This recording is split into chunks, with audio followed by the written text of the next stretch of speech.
Those thoughts that make you feel dormant until a squeal, a tyrant with the eels. They play hearsay between the fields, the brain spray with sweet appeals, telling of the colder days. Those are such, wishing no one replicates. At least these ideals, I can take it, though not easy like snacking between meals. Still, I relish the sipping, tongue licking, pain with a taste, then onward to my next strain, forward to my next main. Hello, everyone. Welcome back to Po3tryJournal podcast. I'm your host, Alex Murdoch, and hope everyone's doing well today. Just a little snippet of something I cooked up and thought we could just want to share with everyone. Hope you appreciate where I'm coming from with this. There's a little bit of innuendo, subliminals here and there that you might be able to kind of take from what I've kind of spoken on. But yeah, that's just my little take. I hope everyone can kind of we'll get into it anyway. But yeah, we have a guest today, and I just wanna give you the floor, man. Like, just tell the people about yourself. You know what I mean? Like, who are you? Like, you know what I mean? Just introduce the people. I want you to kind of speak for yourself. Well, my name's Steph, but I tend to go by SHWTV. I'm an actor, I'm a poet, spoken word artist, voice actor. I do a lot of things within the creative field, I guess. And since we're talking about specifically spoken word or poetry, I began writing when I was about 8 years old. And the reason behind why I started writing, it may seem like a very sad story, but I promise you it's not actually that sad. It's basically a thing of where, as a child, when it came to things I was frustrated with, I found it very difficult to express because I felt like no one would actually listen to what it was because of my age. I feel like people kind of look and be like, oh, well, you're 8. Like, what problems could you have at 8 years old? Yeah. But to me, it used to feel like, well, you ain't trying to validate what I'm talking about. You're not trying to hear what I'm talking about. So I remember my auntie, one of my many aunties, should I say, used to do spelling tests with me and my cousins when we were younger, just to like test our knowledge and whatnot. So it kind of stems from there. It was a case of where one day, after one of the spelling tests, I found the pen and paper in my grandma's house, and I just began to start writing out I begun to write out what I was feeling on the paper, and I just found it was way better. I felt way better within. It's like I didn't have to filter myself because I was 8. Do you know what I mean? Like, I was able to just really get on with it and write what I wanted to write. Plus, I could be as unfiltered as I wanted to. But because I didn't want anyone to find out what I was writing, where I was keeping it, because the things I was writing at that age, people were looking. Yeah, do you know what I'm saying? I used to hide it in my grandma's house. I used to hide it like underneath a thing we had called the trunk. It was like any of like the old clothes that we had worn over the years, we used to keep them in there so we would sleep in them. Do you know what I mean? So I used to like have to hide it underneath that. I have no idea how I got it underneath. It's 11 hours. Yeah, that's interesting. To an extent, I can kind of relate to that. I think until you get to a certain point where like you're kind of, you know what you're about and you know yourself truly, being in a space where like it's almost like you're trying to express something. It could be about anything. You know what I mean? It's just like that whole thing of just like, oh man, being who you are, unless you know who you are, there's a certain thing about expression that you find uncomfortable. Do you get what I mean?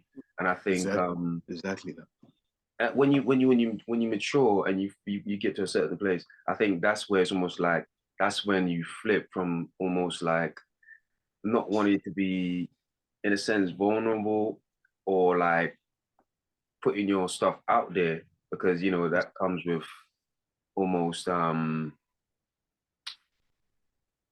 people discriminating or like feeling a certain way about it. Do you get what I mean? Having their own opinion on your situation, to almost like, in a sense, unapologetic. where it's almost like it is what it is. You know, this is me, and like this is what I do. You get what I mean? So Exactly. that's interesting. Before we go into anything else, was there anything you wanted to say about the piece?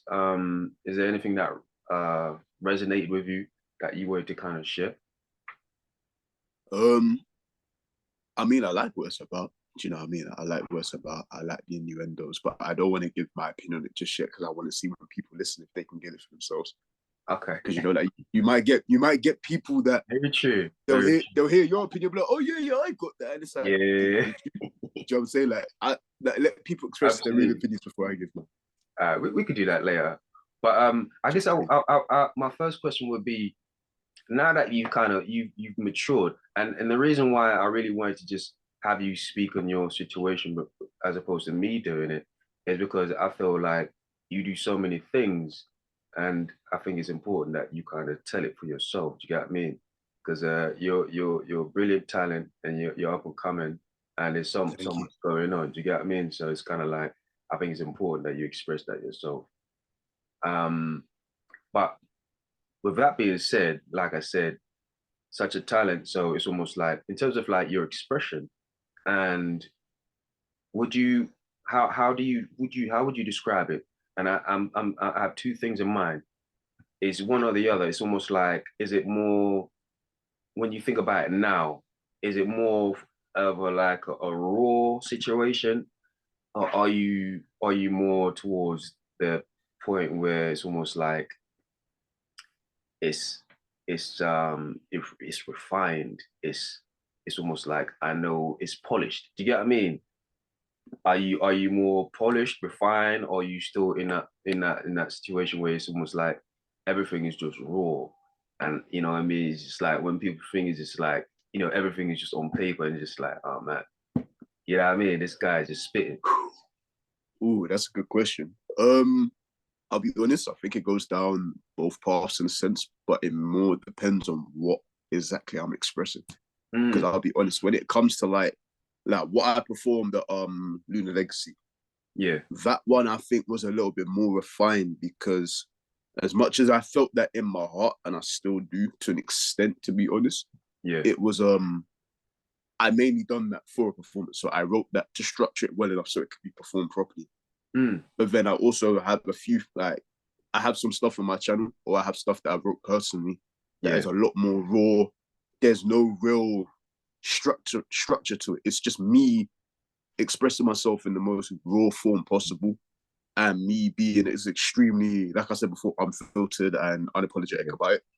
So I definitely feel like my work goes down both sort of avenues. It just really depends on what I'm writing. And even then, I also think about whether I'm going to publish this or not, because I know when it comes to publishing things, whether it's on the yeah. internet, whether it's in books or anything like that, Mm, sometimes you have to, as much as you might not want to, sometimes you have to kind of filter yourself down because, yeah, there's still guidelines within what you're going to post. If you're just out here, sorry, if I'm just out here writing poetry, it's F, F, F, F, F, F, F every 10 seconds. yeah. They might just look and think, well, we'll put an age restriction on that because of the offensive language. So I do try to, I I don't True. necessarily want to say I try to balance it, but I feel like it comes with a natural balance based off what I know. Okay, that's interesting. I mean, that's another way to take it. Um, I guess maybe the reason why I asked that is more to the fact where it's almost like, when I was, when I was at an age where, well, your age now, in my early 20s.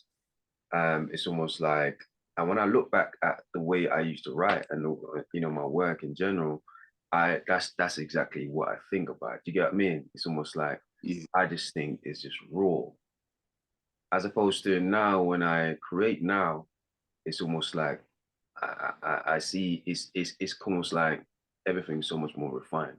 Do you get what I mean? It's yeah, different. I see a different. I suppose growth is a big part of it, but it's almost like it's refined in terms of like the way it's expressed.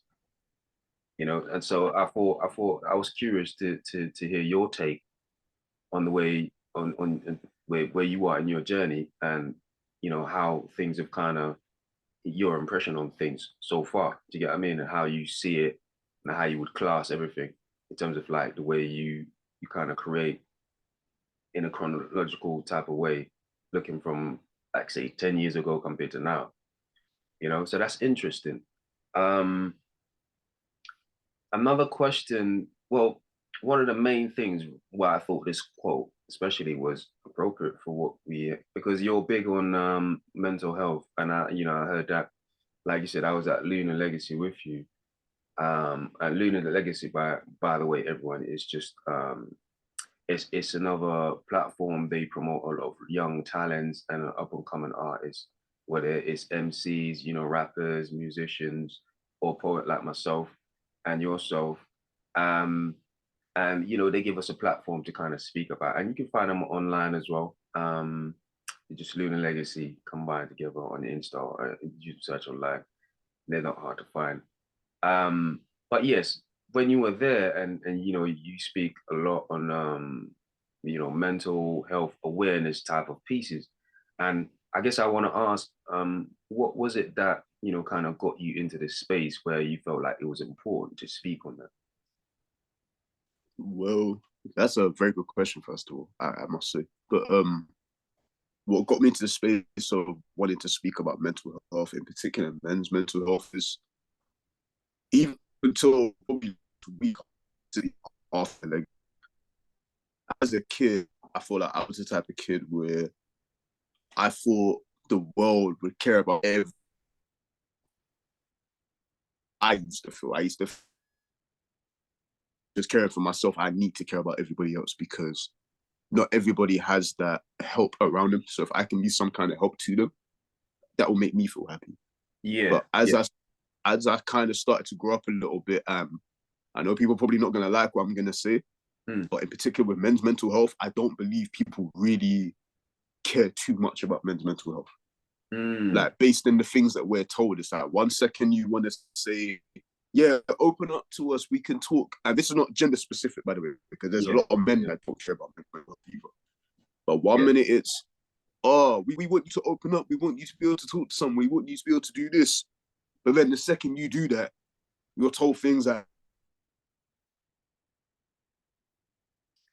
doing this and stop doing that. So I kind of got to the point in my poetry where I wanted to look at it from my perspective and just write it out, because I found that I was becoming more and more frustrated as to why more people didn't care about men's mental health. And then what also time was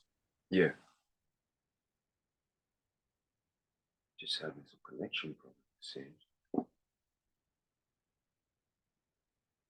documentary called He's One for When, and it basically discusses men's mental health. And I went to watch the first documentary premiere. Bearing in mind, I didn't even know she was part of it the first time. I went to support someone else in it called Kai Gamma. And I saw her.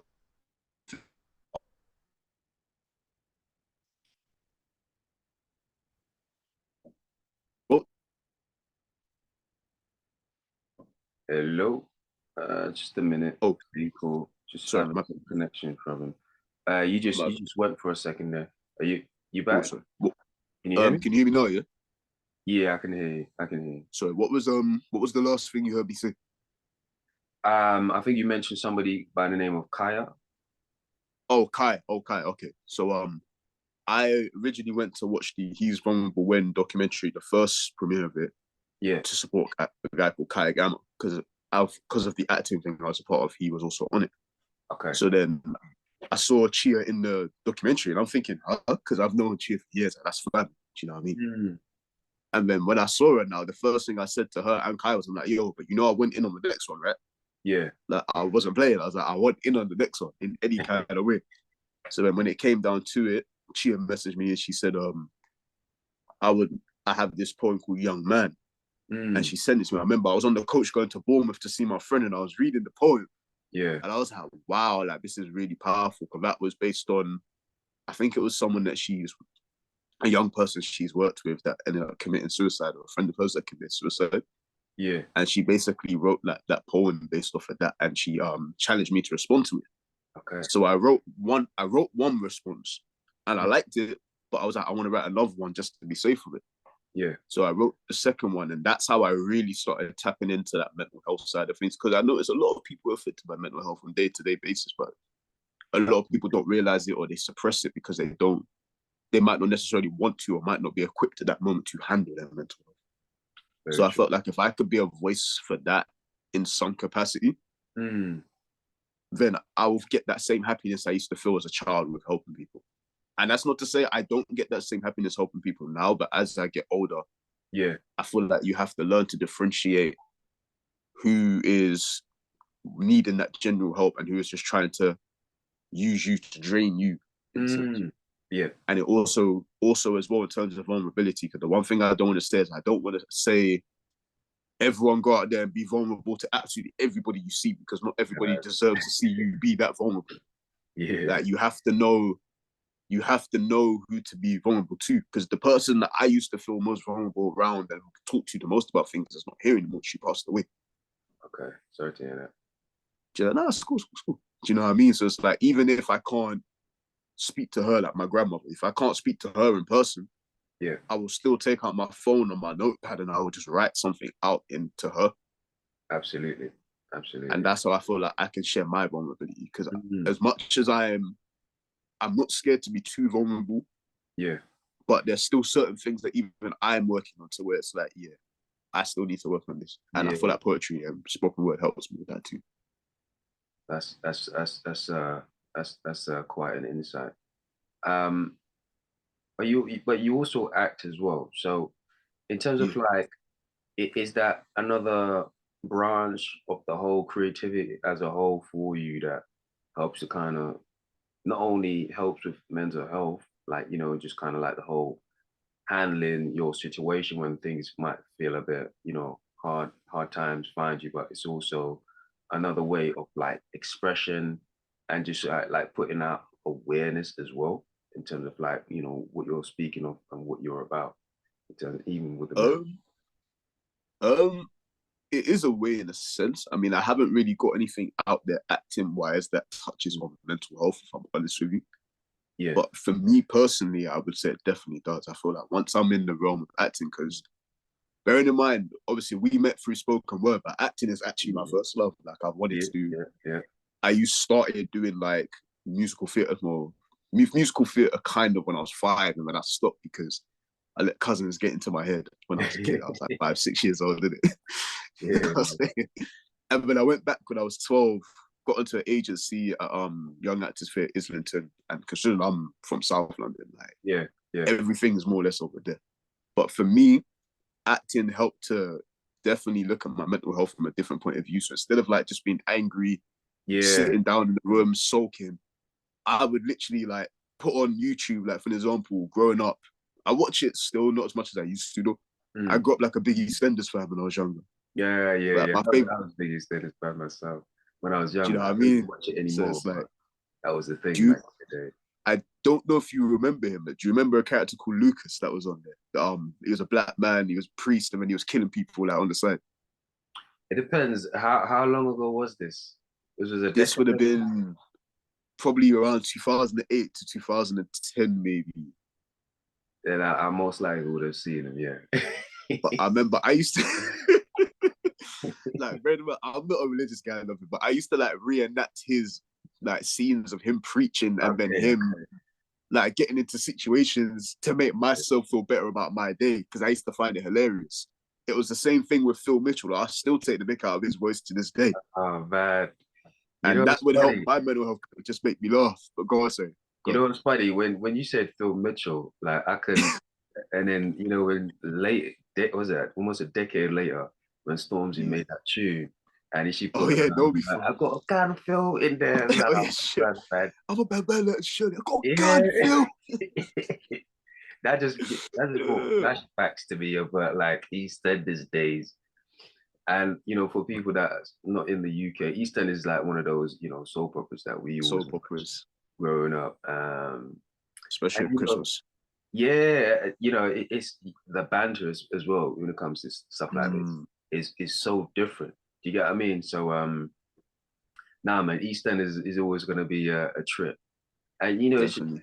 I think there's a certain difference um in terms, well, you're a wordsmith yourself, so you kind of appreciate where I'm coming from in terms of like the different banter that you get Yeah. of like English comedy compared to, or just English vernacular compared to like say Oh, definitely. the US. Definitely. You get what I mean? And there is something quite funny. I think a lot of people outside the UK probably might not appreciate it because they don't sometimes They might not get it. get the whole idea, the whole slang of it. Do you get what I mean? Yeah, it's And true. you It's know true. it varies. It varies. The little different tongues of it. Where it's almost like the Cockney and then the East London slang, this that. So it varies, That's but what I'm saying. there is the very English sort of speak, especially from what you'd find in the EastEnders. That it just I think it kind of adds a bit of spice to the show. Another typical example would be like Fools and Horses, which is another comedy special. I'm not sure if you paid attention to that one, but I haven't, if I'm honest, but I should yeah, definitely check. but it was quite. I guess what I'm saying is more just the whole expression and the whole slang that what I mean. That's just born from the UK. I think it's just it's something interesting. Do you know what I mean? And when you pay attention like I do. But yeah, man, absolutely. Um, so I guess my other question would be like, talk to us about your process of creation. Is there a specific process that you follow, or is it something that you just it's just you just allow it to happen? It's just organic for the most part, or you Um, do it at will because you've kind of mastered the whole creativity process for yourself in a sense. do you know what's so crazy? And I tell people this all the time. I've been asked this before. My creative process varies so much. So it's Mm, like it's organic for the most part. Like for example, we're having a conversation right now, yeah. and I can hear a word you say, Mm, and I might not even tell you this, but I will go on my phone later on, and then I'll just yeah. be like, what did he say again? And I'll write it down, Yeah. and then I might come up with a few lines, and then I'll stop, and then later on during the day, I'll go back to the one thing I do find about my creative processes, however, Yeah. because it's not structured or anything, it just kind of comes to me when it comes to me. Mm, I find myself being in like the maddest of places and just thinking of the most crazy or the most flowing stuff. Like for an example, I work 4 jobs. So I work in 3 theaters and I work in one music venue. Those who know, I won't say where they are at all. But I will be ushering for a theater show, and in reality, well, let's hope none of them watch this, but I'm gonna say it anyway. I'm obviously supposed to be keeping an eye on the audience and keeping an eye on the show and whatnot. But yeah. there's times where I just have like a mad creative flow of a poem going in my head, and I'm like, I have to write this out. So I'm just there typing. Like there was even a point of where I can't remember where I was at. This wasn't to do with work, by the way. Mm, I think this was during the pandemic. And I took myself to Hyde Park. Like Hyde Park is one of my favorite places in the city. okay. Like I'll just go there, I'll have my headphones on with music playing. Mm, And I remember I think I was on the phone to my dad and I said to my dad, no, I'm just going for a walk through Hyde Park. And then literally after that one sentence, I'd end up writing a poem called Stroll Through Hyde Park. Now I can't find where I put that poem, unfortunately. I remember that poem was actually pretty decent. But it's just mad to think how inspiration can form from anywhere. Do you know what I mean? So for yeah. me, it's like there's no real structure. It kind of just comes when it comes, I guess. But most of the time, it's when I'm like, I've got my headphones on. I might be listening to a podcast or music. Mm, Sometimes watching TV. Sometimes I just think about my childhood. Like it's blurred. It might yeah. be blurred on the screen, but I got pictures of me behind me. Yeah. Like one of me and my mum when I was a teenager. Baby pictures. Sometimes I look at those and I try to put myself in the perspective of me at like 2 years old, which is like my earliest memory. And Mm, then I just kind of write from that perspective. So that I can just kind of look at things or be around things or hear things, and I just pick up inspiration from there. that's interesting. I mean, now I think there's almost like from what you're saying so far, to me, it's almost like it's consistent in terms of like being an artist that's still raw. Do you get what I mean? From what I can hear, because I think I was at a stage like that myself where it's almost like you know what, it's just a word. I could hear a word, a sentence, a beat. And to an extent that don't really change. Like, you know, those things still happen.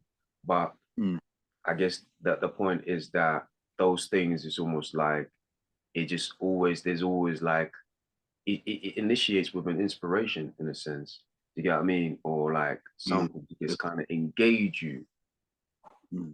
But it comes to a point where it's almost like you tend to understand your habits, your your process so much more, to the point where, you know, you develop to kind of almost self-mastery. And so it's almost like anytime you feel like doing something, or anytime you need to write something, you don't necessarily need inspiration. You just switch it on. You know what I mean? Exactly. I guess that's why I asked that question, because it's almost like, you know, you get to a point where like there's certain times, you know, you might be under pressure. Sometimes inspiration don't come as easy. Like I just picture, for example, like, you know, say if you're or like a what do you call it, like a creative, not creative, but then you're like a script writer, and you know you're on set, and they say change the script right now. It's almost like, okay, so what am I gonna do? Like you have to kind of have a certain process to go through where, like, you know, you can replicate something on you know, just like that, on the spot. Like, and I think that speaks to that mastery, where it's almost like you kind of got it down to the T enough where you can kind of create at will. Do you get what I mean? And that speaks to maybe where you're heading in terms of like refinement and mastery of process. Not that you don't, but it's almost like I could tell that's your preference. You enjoy just like, you know what I mean, just letting it come to you. And there's something beautiful about that as well. Do you get what I mean? Like, in fact, that's one of the things you love about what we do. It's almost like you don't have to fight it for the most part. You just let it come to you.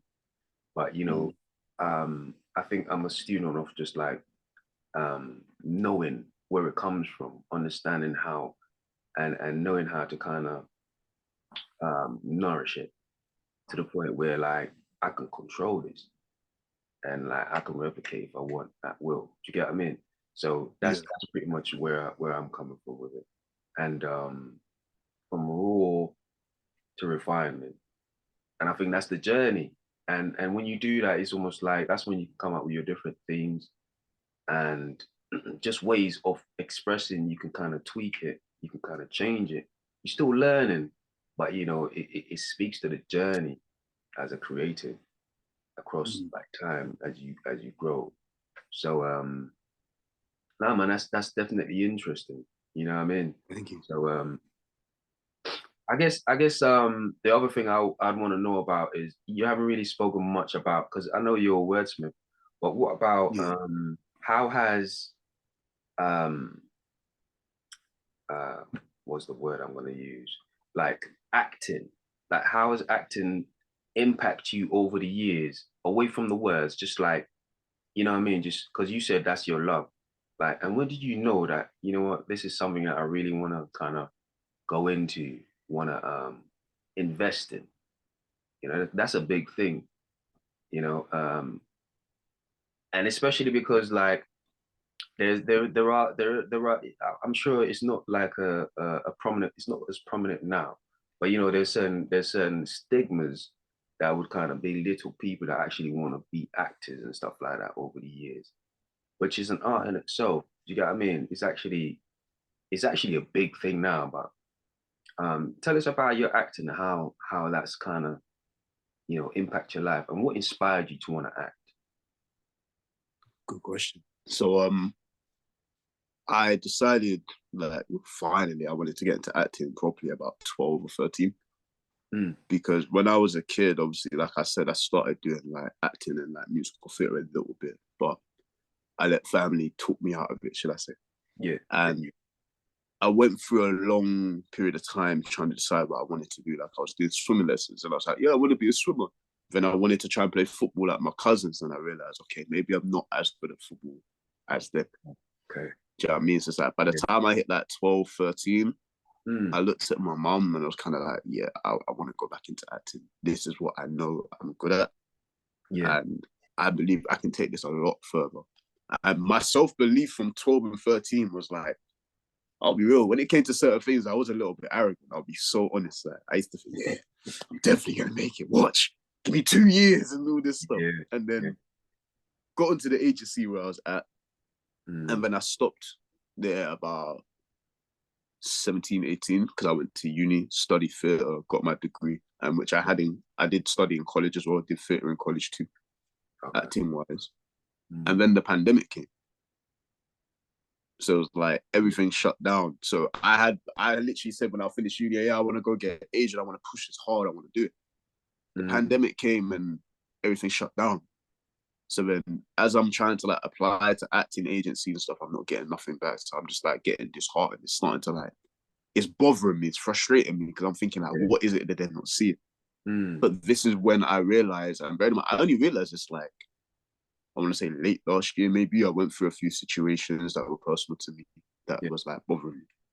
But I realized that it's not that they don't necessarily want me for that. It's that I'm not putting myself out there enough to do this. I was saying that I loved it, but I wasn't putting myself out there enough to show how much I want this. Yeah. So even like recently, I literally just got into a new agency now. You know what I'm saying? Like I just got into a new agency. But I do feel like in terms of the acting, how it like affected me and why it's my love is because it allows me to be free. Like it allows me to, and don't get me wrong, that I'll always be myself. I'll never change that.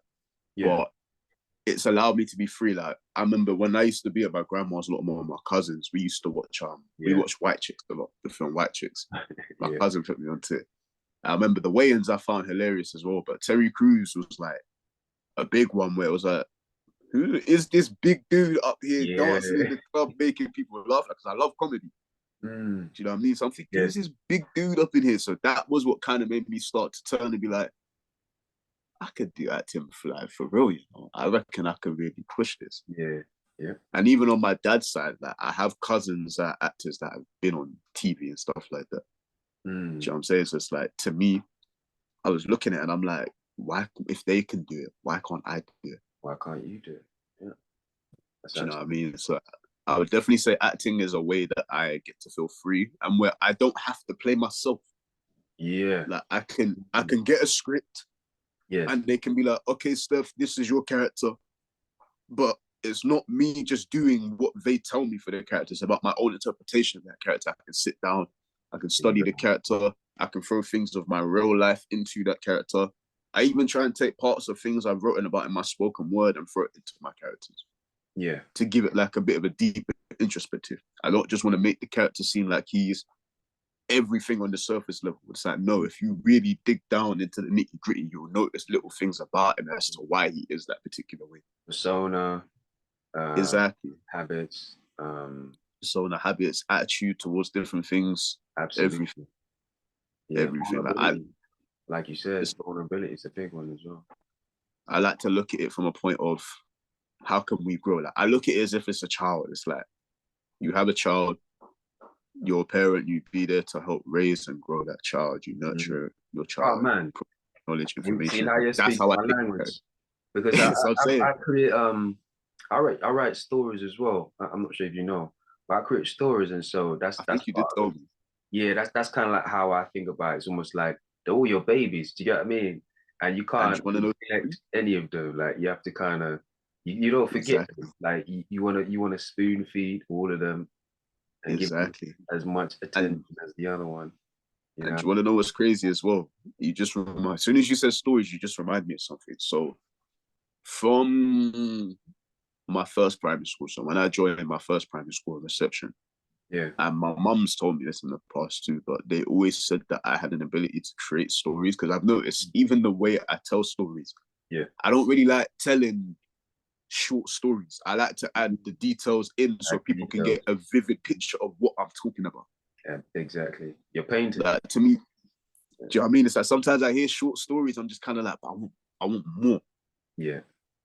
I don't always like to leave people wanting. I like people to know, raw, that was a story, you know. Yeah. Do you know what I mean? Like I enjoy telling the Take them on stories a as well. journey. Yeah. Exactly. Take them on a journey. That's the best way to phrase it. And that's the thing as well. Like, and you can do that with poetry.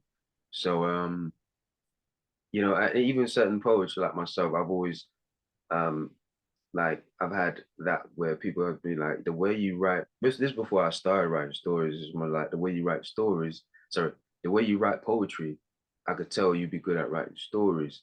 And you know, certain things like that. That's kind of like what got me in like curious about writing stories.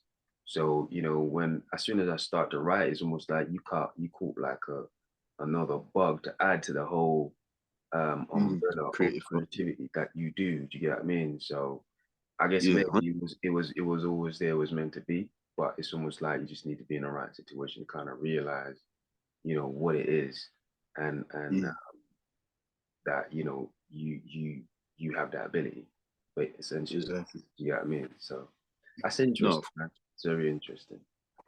We don't have much time left, but I would say why don't you tell the people where to find you, maybe what things you got going on, and Okay. I'll Cool. obviously leave your social media in the link as well when I do post Thank this. you. It's going to be on all platforms, including Spotify and stuff like that. Thank Um, you. and yes, so uh, where can they find you? Okay, so if you're on Instagram, it's at SHWTV99. If you're on Twitter, it's SHW_TV. YouTube, SHWTV. However, sometimes it comes up with a channel called Show TV. I have no idea Mm. who they are, but they're way bigger platform than I am currently. But if you need to find it specifically, I'd say just type in SHWTV and then How's Life Treating You? Because that's one of my poems that's got like the most views on my channel. So it should hopefully filter it out. And I have TikTok, so SHWTV 101, but I'll be honest, I barely use it. Like I am not really a TikTok person. I just mainly go on there to watch my dad and my sister do their thing on TikTok. I don't really be using it too tough, do you know what I'm saying? But I guess yeah, that's more or less where you can find me. Where you can find me at currently. Okay, cool. Well, I appreciate you coming through, man, and giving me Thank you for having me, man. I know how busy you are. Um, as for myself, I'm actually heading down to Hackney Wick this Sunday. Gonna be at Grow uh Okay. performing, so that's what I got planned for. Hey, I like that. You know what I mean? Ooh, can I shout out something as well? Yeah, sure. So on Thursday, the 6th of April, I'm gonna be performing as well. So Mustafa. So anyone that was at Lunar Legacy, the guy with the dreads, I've called him Lil Wayne and Booker T and all that stuff. But Yeah, we'll both be performing. I believe it's in Soho. I'll probably have it all over my Instagram from this week coming. So keep an eye out for that if you do want to come down and support for Sisters Who Talk podcast. yeah. And I wanted to shout out. Cool, man. Cool. All right, my bro. Take it easy and Thank good you, my guy. talking to you. And until next time. Thank you, my guy, man. Until next time. Till next time. Take care, man.